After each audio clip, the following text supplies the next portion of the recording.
Welcome back to another episode of the Girl Stop Playin podcast. It's your favorite homegirl, Coriel, here to encourage you to stop playing with your potential and start working for what you want in life and in love. You already know that I believe you can make the money and get the honey. You can have it all as long as you are willing to work. And it's my goal to bring you the information and the conversations to help you do just that. Now, before I introduce you to today's guest, please make sure that you are subscribed to this channel, like this video, and get ready to comment below and let us know something that you are taking away from today's conversation. Now, you know that we are in for a treat whenever we have the opportunity to have a healthily, I don't know if that's a word, but this is a happily, healthily married couple that we got in the building. We have Mr. and Mrs. I know that your last name is James, but when I looked at you to say that, I'm like, you know what? I know that your first name is not actually Maddie. Maddie is short for your first name. No, Maddie is the name. So that's the story. So the story is that in this introduction. Go ahead. So the thing is, I think Maddie obviously is like a nickname for so many people, and it's spelled with an IE. So a lot of people think it's a short name. My dad's name is Matthew, so obviously they call me Matt. But back in '84, when I was born, they weren't sure if I was going to be a boy or girl, so they were going to name me Matt. But then I came out a girl, so then they came up with Maddie. Yeah. Can I explain myself? Okay, now Maya. I was about to say, now girl, Maya's story is different. Maya, my sister, is I different. was like, now if I got this wrong, she's really gonna kill me. Okay. We all just learned something. Okay, so we have the Jameses in the building. Maddie and Chris are here. Y'all welcome. Hey, Coach. Hey, how you doing? I'm excited to talk to y'all. It's always a treat when I can have a couple in the building because, you know, it'd be pulling teeth to get these men down to the studio, but Chris is in the look at his face. Look at it. Pulling. Why the husbands? We were so excited to see you. I am glad. When we saw you guys. Look, and the men, I'm like, y'all men need to get like a support group or something. A husband, father, manly man. They need to like have like more like guy strips and stuff. Like they really do because We're working on it. Yeah. Yeah, me and the men behind the scene, we're working on it. Yeah, it's He's the like thing. part of the men's group at his church, which is so great because it's like all of them are like in the same walk of life. Yes. You know what I mean? Because like even our pastor's a millennial with small kids, so like all of them can relate to each other. And that's the thing as we like go through these life transitions, and like you mentioned, we saw y'all. I had a baby like a week prior. No, literally, you were outside. Girl, I could not wait to get outside. Okay, you know, I was like in jail, like in a jail cell, crossing off on the calendar. I had crossed off that last day. Okay, and I was ready to get outside. But seeing other people, probably like the look on our face was just like somebody who understands what is happening. Anytime I see a mom, it's just like, this is real ghetto. Anytime we're together and we see a couple, we're like, man, how are y'all doing it? And I think it was one of those moments like, y'all have 3 kids. Yeah. What is happening? Yeah. So let's start there. Yeah. Y'all have 3 children. We do. Yeah. How? Tell the people how old your children are and then just like how is life lifing? So we have 3 kids, 2 girls and a boy, Mesa, Caliana, and Christian. Mesa is 8, Caliana is 5, and Christian is 3. That's kind of wild because I've like seen them grow up. Like, yeah, they pretty much have grown up online. Seriously, so, because you were you when you had your first child. So the people who are like true to this and not new to this, we've literally seen you become a mother and. You say 8, and I'm like, oh my God, how old am I? Yeah, if I've seen people you. like are upset, especially because Christian, our son, who is our youngest, he was a pandemic baby. He was born on the first day of 2020. He was born New Year's Day. So him and my father-in-law actually have the same birthday. Wow. So it's just funny. So people will see him. They're like, no, this is not the baby because he's 3. And I was like, no. He's grown now. Yeah. So, Chris, was it important to you to try for a son or were you cool with 2 girls? No, I was actually good with 2 girls. Our birth story actually is, you know, we have 3 kids and we have 2 angel babies.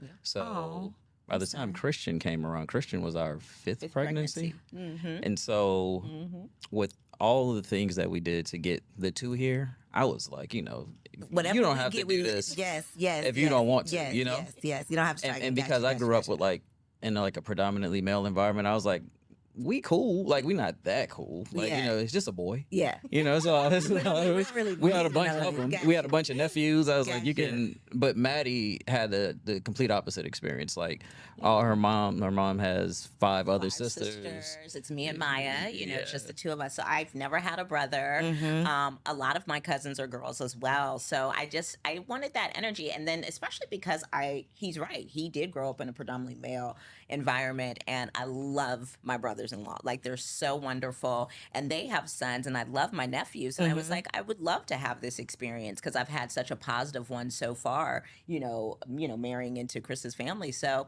I was like, you know what? Let's try for it. You know, Chris is right. We've had every single birth experience. We had the C-section.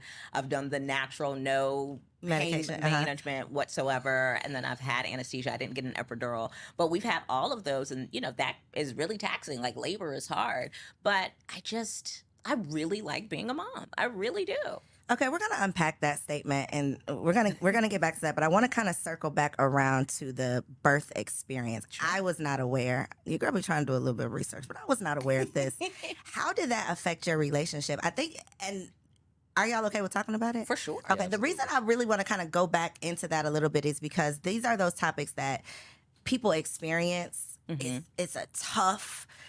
No matter how you think you're prepared, you can't prepare for that. You can have the best partner in the world and it still be very painful. And when you're the one going through it, if you haven't heard someone else's experience, you're beating yourself up. You're thinking that you did something wrong. Something must be wrong with you. So what was your experience like? And then if you are at a point where you could possibly either of you offer advice to someone who may go through something similar, how do they get through it? Yeah, I mean, we both have 2 very different but necessary perspectives, you know, because, you know, I was the only one going through it physically, but, you know, emotionally, that is so impactful to a couple. And I think what it was for me was, I think our first miscarriage, which we had before we had Mazo, was really what gut punched us as a couple, as a unit. That was really, really hard. How far before Mazo? Was that 3 years? 2.5 years or so. Okay. Yeah. And it was in 2011. We got married in 2009. First miscarriage was in 2011. Yeah, and we had her in 2014. Yeah. And it was just hard. It was physically the hardest thing I had ever done. It was really, really hard. And of course, you know the concept of a miscarriage. You don't ever expect that it'll be you. It's actually very common, which we learned later on, but you just don't expect it. One of my favorite things about my husband is how honestly, how anointed he is, how he just gets the word immediately, his relationship with God. It's definitely helped me grow in my faith. But it was the first time I had ever seen Chris question God. That is how much it rocked us. And it was just tough. And then we didn't talk about it. We weren't in therapy at the time. We didn't talk about it. So it was that thing we swept under the rug, and then we started tripping over the rug, you know? And so we did get to a point where we did end up getting pregnant, had a healthy pregnancy. The labor was pretty traumatic. I ended up having an emergency C-section, lost a lot of blood to the point where they wanted to give me a transfusion. I was like, baby, it's between me and God, so no thanks. And that was a lot. And then probably about 1.5 years later, we got separated. And a lot of that was deeply rooted in not unpacking. The unhealed. Yeah, we were depressed for literally 4 years? So we spent a good 5 years in an active depression. Yeah. You know, it was one of those. What does that look like from your perspective, Chris? Like personally, and then your perception of what Maddie was going through. It just looked like work. And I realized that my coping mechanism was working more. Like I always thought I could just work my way out of things, right? Physical labor, right? And I've always been a fairly introspective person, but you know, what I learned on the back end is that I had to do more of the mental and emotional and spiritual work because, like Maddie said, I really did. I started questioning faith, and even to the point where I lost faith, right? Where it just didn't seem like it served me. And, you know, eventually you realize that that's not you that has that idea. But, you know, that idea comes from an enemy that's trying to get you further away from where you're supposed to be. But yeah, like Maddie spoke to the first one, it was it was just one of those things where you know, looking back on it, you're young, you don't know. It's a trial that you have to go through where it's just like, you know, I did everything right. Right? Why me? Yeah. How did this happen to why me, right? Like, I'm the person that, like, I love you, try though. to color God. inside the lines. Yeah. You know, try to color inside the lines, try to do the honoring the parents thing, you know, take care of my responsibilities at home and in the world, you know, approach the world as a responsible citizen. And it was just like, man, why me, right? And so you realize once you enter into this club, you know, of miscarriages and the Angel Baby Club, that it's a pretty big club. Huge club. But it's one of those things that we don't talk about until you get there. You notice that, you know, when you come across people, it's just the silent acknowledgement. Yeah. It's the, oh yeah, I've been there. And one of the things that really helped me get through it is that once we started to seek counsel on it, my spiritual counselor, my pastor, he had gone through it too. And the key takeaway when we went to individual counseling and marriage counseling and couples counseling while we were trying to, you know, get our stuff together was we didn't know that you were supposed to allow for the grieving process, right? When you go through it medically, you know, the medical profession has such like a jaded approach to it. It's like, yeah, this happens all the time. You know, like an in and out, a procedure, not a person. Right? Totally that. Yeah. And it's not something that they really consider that you have to labor with that entire process. They're just like, you know, physically you're okay, try again. That's pretty much what they told us. But emotionally, you have to go through a process, you know? Right? And it's not just you who's going physically through it; it's your partner as well. That's the part. And that was really, I mean, that was a big revelation, I think, for me in counseling for us in therapy. So had y'all gone to therapy? Had you gone to therapy like premarital or pre any of this or post? Was that like your first time going We into had done that? premarital, but once we got married, we had never done therapy until Gotcha. we got separated. Yeah. So what was immediately prior to the separation? What was like the final straw? I just think everything. I think everything just came together. It'd be like, you know, arguments. It would be, you know, focusing on work instead of each other. It would just be like, it just was, we were literally not ourselves. We were just like, It was like we had masks on. We were like not ourselves. We got caught up. Like we got too deep into our coping mechanisms, right? And because of our personality types, what ended up happening is because I lean introvert, I just got within myself, right? And then Maddie is extrovert, like textbook extrovert, so right? I was just doing so much. Yeah, just all over the place, moving, doing work, trying to just. But you had one child already. Maisie was about, and so.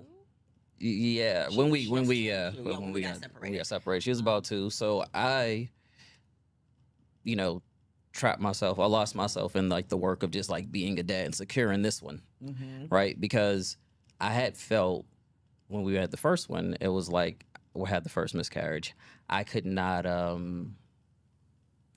There's an insecurity that comes in like knowing as a man I couldn't do anything about this. Right? Like I couldn't protect my wife from this. I couldn't protect the baby from this. I'm supposed to be doing this. Right? And so by the time Mesa came, I didn't realize I was kind of like overdoing it in the dad department. Like overcompensating. Yeah. And then with Maddie, because she was just like so like out in the world, because from what we uncovered during therapy is that even though we had the second baby, the pain of the first, like not being able to get it done was still, it was a lot for her, right? And both I and Mesa reminded her of that. Yeah. And so because I couldn't get through on that end, you focus your attention. Focus there, and we just stopped talking. And I mean, you know, everybody knows the key to the relationship is just like communicate. Yep. But I felt like y'all like walking through the house like I'm passing you on the stairs and I'm not speaking. No, not really. It was just more. But y'all weren't having deep conversations. Yeah, nothing was deep. It was just like no depth. all right, do what you got to do. I see you when I see you. And then it was just, you know, a big argument one day, and it was just like, it was just like one of us has to leave. I'm the extrovert, so I was already moving a lot. I was like, okay, I'm gonna leave. We were separated probably for about 4 months. Girl, where did you go, girl? I went and I got an apartment. And I got nowhere really. Nowhere. When I say I was literally down the street. Nowhere really. Honestly, I was like, this isn't gonna work if you're always here. If you don't leave. Yeah. if you're gonna leave. That was low key kind of hilarious. It was like, we're not even good at being separated. It's like, if you're here every day, then why are we paying a rent? Somewhere. And thank God for our village. I mean, and I talk about this all the time. It makes me emotional, but it was like, the way my mother-in-law showed up for me during our separation, you would have thought she was my mother. And, we're really fortunate because I talk about this all the time. Chris is the only person I've dated whose parents were together. Any boyfriend that I've ever had, his parents were divorced or they were never married and they weren't together. And both sets of our parents are, they're married and coincidentally married the same year. So this year, our parents will be married 43 years? 43. 43 years. So my parents this month, and I think his parents in August. And so, and they're certainly not perfect. I don't say that, but to have an example of what it looks like to work through, to fight through, and to not just throw in the towel. Exactly. It's really important. And so then when my mom or my mother-in-law advised me, I could take them a little, seriously. It's like, you've done this. Yeah. You've been through some things. You're not just talking to me about what you heard about, what you saw on TV, what you think I should do. That's based on literally nothing. Exactly. And there was also, and I do say this, and I have such a wonderful relationship with my mom. Both of the moms are prayer warriors, thank God. But there was such a level of no judgment from my mother-in-law that literally saved my life. I talk about that all the time. It literally saved my life because when somebody's going through something, they probably already have a level of internal guilt and shame. They're already beating themselves up about it. That, like, any ounce of judgment would have probably broken me down. And so, we did immediately get into, because Chris is about the work. So even though we couldn't stand each other, he found me, my therapist, who ended up being our couples therapist as well. And it was literally prayer and therapy that we got back together. So obviously you all have this child, so I'm sure, so nobody is like, well, girl, just leave. Yeah. What were the messages though? Because so often we're not talking about it, or we're not saying the right things. But I think those examples come from women who have not gone through these things. So they don't necessarily see the need in you fighting for what you have. They don't see the value in keeping this family together. They want to cheer you on your own direction. And that could have led you, in two separate directions. What was the conversation like with your moms during that time?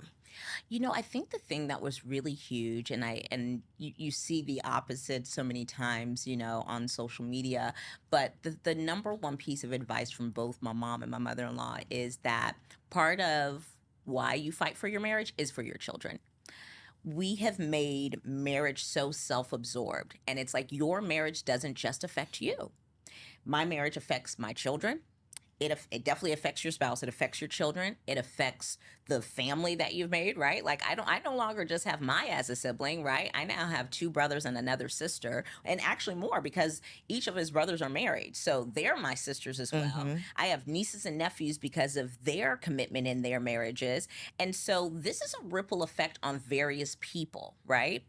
For me too, personally, the thing I love about us is that we were both willing to do the work more than we were willing to let go of it. Or win the fight or be right. Yeah, exactly. Yeah. Like we were so, even if it was just an ounce, we were more willing to do the work than be right, And I always say that. I think one of the most important lessons I have learned in my 30s, I just turned 39. So I'm like, in my last year of my 30s, what have I learned that has been so profound? And is that I'm more focused on being ready to work than being right. Like being right is so useless. It is. It's so useless. After the 30 seconds of you feeling so proud that you're right, then what do you have? Yeah. You know? Yeah.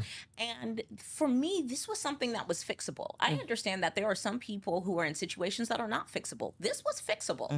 And so I was like, was I going to let my pride prevent me from doing work to fix my marriage, which would have fractured how my daughter would have now seen relationships? That part. And, you know, because that is the number one place, that's the first place you learn about relationships. Yep. And is it worth it? And so I always bring up the Godfather, Kevin Samuels. Don't close out. Don't log off. Listen, stay with me, okay? Chris, for you, I have to ask really quick. Kevin Samuels, yes or no? How did you feel?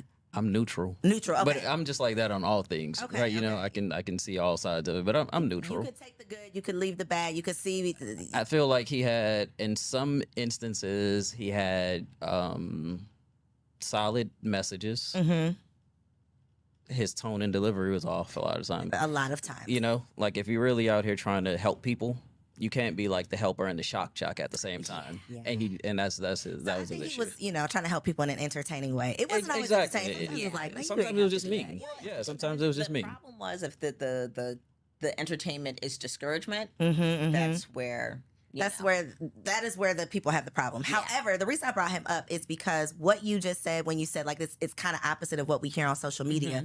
Social media will have you out here broke, baby, without a job, without a man, girl with nothing, just to be right, on social media, baby, just to be right, just to post, just for Twitter to agree with you for 6 hours. Get out of here with that, okay? But Kevin Samuels was saying a lot of the opposite of what is of what's popular on social media. And one of his messages, like common messages that I heard so many times, is he would call women out on being home wreckers, in the sense of having so much pride that they literally wreck their home.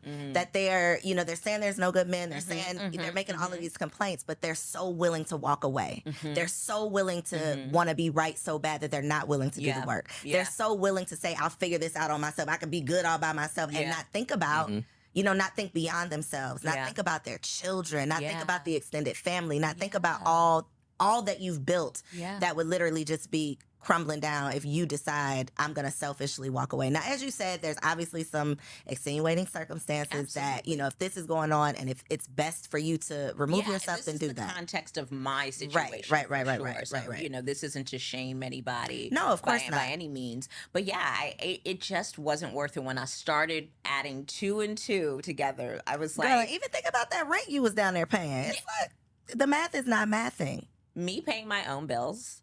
Let me be clear. Because I need to come on back, Chris. I need to come on back. Was not interested at all. At all. And the other blessing is that Chris really is my friend. Because even through that, like, I would be like on the phone with him, like, this rent is like I think that was the impetus of everything, man. It was like when it happened, right? When the separation happened, I already went into it like, I'm just not gonna leave you out there. Right, I understand that. Like, this ain't working.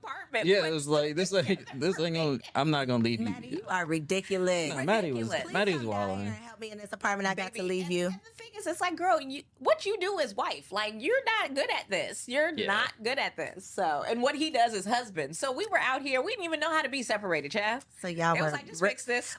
I mean, I think that's the beauty, though, is that if your foundation is friendship, a lot of times you're eventually gonna like tell a joke, or you're eventually gonna like break the side. It's not gonna be. That was our issue too early, though. Right? What do you mean? Because I am the point of levity, and I know like it might not seem that way here, but like it was a little too early. Like while Maddie was still trying to argue things, I was like, this ain't us. Like, we don't do this. Like, even in like normal situations, we don't, like, I don't yell at you, you don't yell at me. So I throw in a joke and she'd be like, I don't want to hear jokes right now. We're supposed to be upset at each other. I was like, you can be upset if you want, but he was like laughing at me. He was like, this is not gonna last. Like, he's like, this is not what we do. Yeah. And what was funny is very opposite of what happened after our first miscarriage. During our separation, he had so much faith, he had so much joy, or at least if you didn't, you surely put on a good front. No, I did, because like I said, I fell so deep into that hole of darkness that once we hit rock bottom and we separated, it came to a point where I had to look at myself and be like, you're either going to be here, or if you want this daughter that you've poured so much energy into to like get the best out of the situation, regardless of what happened, you got to snap it together. Yeah. So Did that's she what stay I with lean you or heavy. did she go with Maddie? She was with me. Yeah. Okay. So I had to lean heavily into it was she stayed with me, but I will say it was literally us being me, my daughter, my family, and Maddie's family, all like, we're gonna work this out. We're standing in the gap because Maddie's grandmother was watching our daughter while I was at work. Okay. And so we was all like, we just gonna stand in the gap for family was Maddie still in the family meantime. together. Yeah. But we gotta like, we gonna figure it out. Yeah. So were y'all still like going to family functions together? Nah. No. Okay. I was trying my best. A little bit. Okay. Yeah. Okay. I was trying my best to like keep that line of separation. But like I said, Maddie just kept showing up because I needed the space. Okay. No, I did needed the need space. that like space. I do think that separation, physical. I was in bad shape. I'm not gonna lie. Like outside of just spiritually, I had lost like 30 pounds. Yeah, and I he's had already like developed. So you were stressed I out. developed like an ulcer. I was like, I need to not be. I need to not. And he doesn't see drink and and deal smoke. with this, like, He eats so I healthy. could like focus on recovering before we can get back into that stuff. So like, I did need the I wanna space. say, as a woman whose love language is quality time, and I like to be like all up underneath, on top of my man. The That's fact me. that y'all said Yeah, that's it. the separation, y'all needed that. That is just like We were in a really bad place. Like now, I am under him all the time, and quality time, Furthest thing. it's the furthest thing. Like we took the love languages quiz, and it's the last thing. But we're together all the time because we run our company together now and all of that. But yeah, at that time it was needed, and I think what I learned from that is, to me, one, I learned that both people have to be willing to do the work. One person cannot work on the relationship, So that was, one blessing. But then two, you have got to grieve, when you go through a miscarriage, you have got to grieve, and you have got to let your partner grieve, and you guys pull in the necessary resources and tools, right? Like if you need a spiritual advisor, if you need to go to therapy, if you need to be under your family more, like if your parents don't live, in the same state, go fly and be under them. Like you really need to be nurtured. You know and what we give didn't space mention? to What did we nurture? Because I remember when we were talking about tipping point and when we because we were operating at whatever that base level was, but Right. it's the second miscarriage.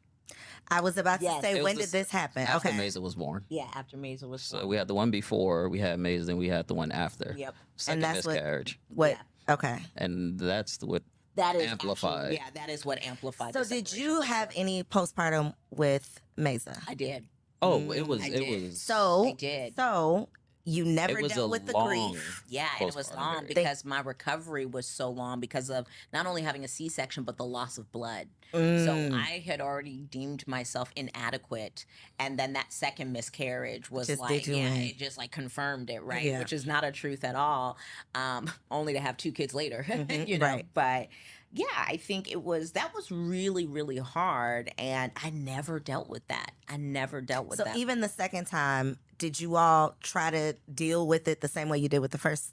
Yeah, we which just was we like- just stayed busy. we were worse off. Yeah, we were already worse Because off. we never dealt with it the first Yeah, time. and then you have a kid, so a lot of your energy that you would have spent to even get over that is now being poured into a child. So much Yeah. to unpack here, because another thing that we don't ever talk about is the impact that becoming parents has on your partnership, even the best partnership. So you all were kind of already operating below where your norm, because you were dealing with the residuals of Yep. this first miscarriage. Then you become parents, which It's so is tough. supposed to be a blessing, right? Yeah. This is the blessing. You have successfully made it to the finish line, but Yep. then that blessing comes with so much Yeah, too. yeah. So Sleep that's even deprivation. a whole thing of like, I don't want to feel ungrateful Right, for Right. this right, blessing. right, right. But But I'm you're hurting. human. I'm hurting. I'm Right. hurting. Right, it's And I don't know why. Yeah. And that's what depression is, right? Like I feel this weight and I do not understand can't why. get it And off. I can't get it off. Yeah, I can't shake Yep. it. I don't Yeah. feel like myself. So not only do I not feel like myself, I don't feel like your wife. Yep. Because I'm not even me. So I'm not if even I'm not me. even me. How Yeah. can I show up to be my wife? depressed. And I'm I now got to be a mama. I'm Yeah. breastfeeding. I'm like, Girl, out don't even here. Yeah. don't even bring the boobs into the Yes, situation, because yes. you are literally, pregnancy is a prison. So to break out of prison and then nurse your child. Maybe to break out of prison only to be like, oh, these The gates shackles have. on my feet. So, girl, listen, it's a thing. It's a whole thing. And that's why anytime I can use this platform to have these conversations, it's like, this is real life. And you don't know until it is your life. Like, you don't know until it's here. And you think that you're the only one who's gone through this. It's like, no, girl, this is what they've been doing for ages. It's hard. It's hard. It's hard. It's so hard. So yeah, that was the second miscarriage definitely, like, that's what really made the ish hit the fan, I guess you could say. Because we didn't have it. After Mesa? 11 months. Okay. Yeah, like right at the year. 11 months. We got pregnant at 11 months after Mercy. Yeah. Also, I add, this is then I also got fired from my 9-to-5 and had transitioned into full-time blogging and creating full time. Between Mesa and the second? Yeah, Mesa was 2014. 9 months. Okay. Yeah, so 2015. So actually today, the day is actually It is, huh? what, 8 years ago. Wow. Yeah, 7 years ago. So was dealing with that. So life change after life change after life change. After life. I mean, literally. We had a lot of those, like when we first got married, and we didn't understand, what that would do to us, because we were young and in love, and ready to face the world. But we had a lot of serious life changes and like grief causing traumatic events early on. I'm like, we just got good at marriage like 2 years ago. Because it's so tough adulting just by yourself. Yeah. It is. And imagine having to come home and see this person. I mean, y'all can imagine. Let me look at y'all. Imagine having to come home and see this person while you don't even know who you are every day. I mean, that is tough. It's inexplicable, which is why anytime I can talk to somebody who can relate, I'm like, y'all, how are y'all doing it? What is going on? Yeah. So did you feel like once you shook off, like you got back together, you're no longer separated, you have like a new lease on life, you all get pregnant again. Yeah. What was your experience like with Caliana? Caliana's pregnancy was literally miraculous in all the ways, and so the reason why I had such a really hard pregnancy with Mesa and why I had the 2 miscarriages was because of fibroids. I had 3 very large fibroids. I've always been petite, but these fibroids were pretty massive. Did you know you had fibroids? I did. Okay. I did. Once we had the first miscarriage, I think that's when I found it. It was the first, that's when we identified it. Yeah. So one day, I write about this in the book. One day I go for, I think it was right when we hit 3rd trimester with Callie. We go for the ultrasound or whatnot. And, we see her, we hear her little heartbeats. Everything's cool. But then the nurse is still looking, and I'm like, well, girl, is everything okay? Because we thought we were ready to go. Girl, the silence. So she's really looking. So I'm like, I'm concerned, but I know everything's cool and stuff like that. So I'm like, what's wrong? She's like, this one fibroid that you have had the entire pregnancy is just no longer here. She's like, I have been doing this for 18 years. She's like, she's like, it's not there. She's like, I'm triple checking. That's why we're still here. She's like, it is literally just not there. And I remember because we had been actively praying. Like I had even gone vegan after having Mesa for, I think maybe 3 or 4 months to see if we could help shrink them or whatnot. And actually in each and every one of my pregnancies, I went through what they call fibroid degeneration, where the blood was actually cut off from each of my fibroids, which doesn't necessarily happen for everybody. And so that could also cause, to shrink. But one of them just completely disappeared in Caliana's pregnancy. And never came back.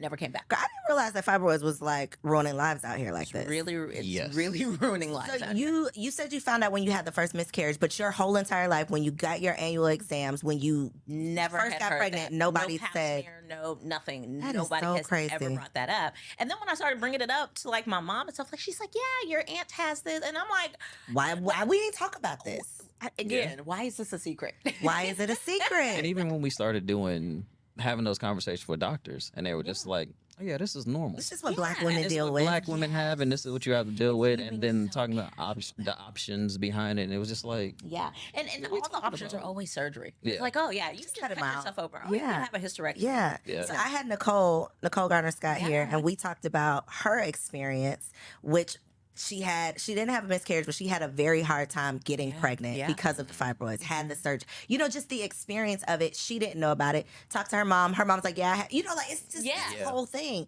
So literally last week, I don't remember who it was, but someone posted on Instagram that they had a hysterectomy. They had to get, and the number of women in the comments that were like, yeah, I had mine last month. Yeah, I'm scheduled for 2 weeks. It's just like the fact that so many women are going through this and they obviously don't have very many people in real life to connect with because they're right here on the internet. Sharing with strangers over this traumatic thing that they're going through. I didn't realize it was such a thing. Yeah, me neither. Until I was very open about it, with my mom and my mother-in-law and stuff like that, and just starting to talk about it. And we did thorough research about it because I was like, I do not want to go through what I went through with Mesa. Postpartum or anything like that. I had even researched like placenta encapsulation. I was just like, because I was like, whatever it takes for my postpartum to be great. Yeah. I think I didn't have postpartum depression with Callie or Christian. I remember with Christian, that was like the most energy I had ever had. I was like, how did it show up? How did your postpartum show up? Because I think that's the thing too. And I say this all the time. I think people be laughing at me, but I'm serious. Before I got pregnant, my thought of postpartum came from like an episode of ER when I was a little girl. It was like or Law and Order, like if you have postpartum, you want to hurt your child, you want to hurt yourself, and that's postpartum. That's it. It is such a range, and most people, I'm willing to say most people experience it in some ways, but it shows up differently. Yeah. So how did yours show up for you? I would just be like so spaced out and just think about like ways I could either hurt myself or like physically change myself to like be adequate for Chris and for Mesa. You know what I mean? I would just think about it. It literally felt like a dark cloud over me, and just like it was just in my mind. I just had such dark thoughts about. I didn't really have a lot about hurting Mesa because I was so fractured in my self-esteem and me as a person physically, because I was like, okay, I couldn't carry this one baby, I barely could carry this one, they had to cut her out of me. Girl, that's a whole thing. That is a whole thing. Beating yourself up around your birth experience. It's like, if the experience is not bad enough, what you do to yourself, the inadequacy of it all, the feeling like my thought was, how come my body couldn't do what it needed to do? Right. So that is a whole thing. Again, if you're the only one who's ever gone through it in your mind, then what's wrong with you? Exactly. Would you say that you had any type of, we don't ever talk about this with men, like what was your, I guess, postpartum experience? To be honest, it was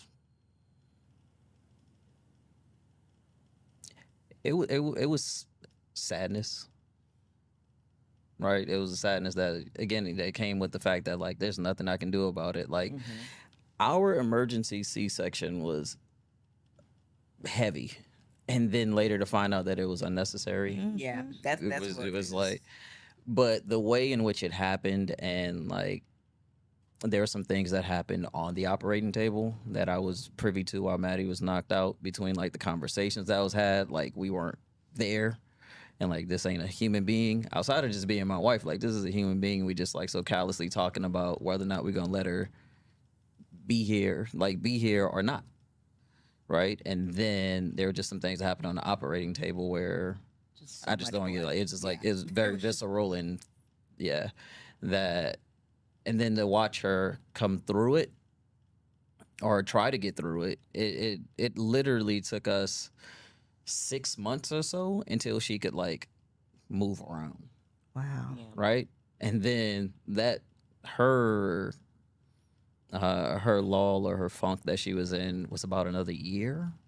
And in that space and time, we got pregnant again. We got pregnant again. Then we had miscarriage. And so I was just like, I was tired, one, because, I'm heavy into the parenting of a newborn. And right? I'm newborn, then I'm at work, and then I check on my wife. And then, two, you have, the sadness was just that, like, man, there's really nothing I can do about it. There's nothing that I know about it. Like, I'm a heavy researcher on things, but in this situation, one, I just didn't know what to look for, right? Because, like, what's happening?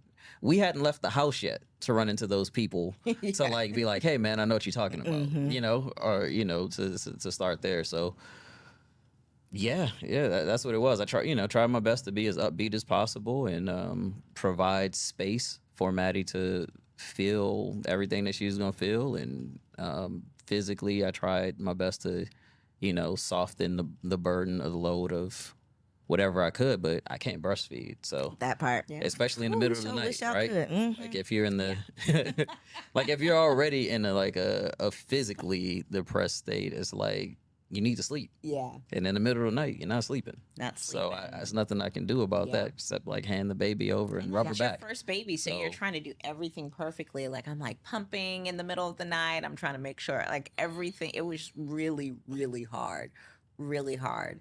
But yeah, But yeah, it was really just, I don't know, just balancing that weird dichotomy of like, man, this is really awesome because I have this baby here, and the love that surrounds that and the admiration that you have for your wife for going through it, and I'm happy and all that. There's the joy of that, but then there's the sadness of like the aftermath, And The reality of it Yeah, all. It's yeah. like, it's a lot. Yeah. It is a lot. And I cannot believe that y'all been parenting like this. Like people just been having these kids doing all these things Yeah. for years. yeah, It's not for the weak. it's definitely not for the weak. Marriage not is for the also weak. not for the weak. It's just not. It's absolutely not.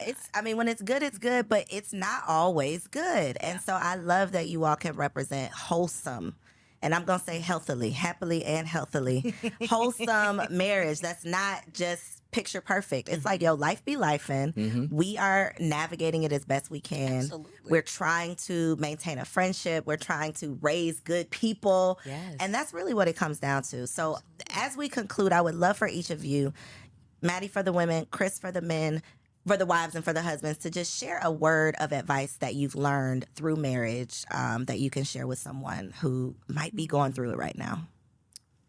Do you have something? Anything off the top?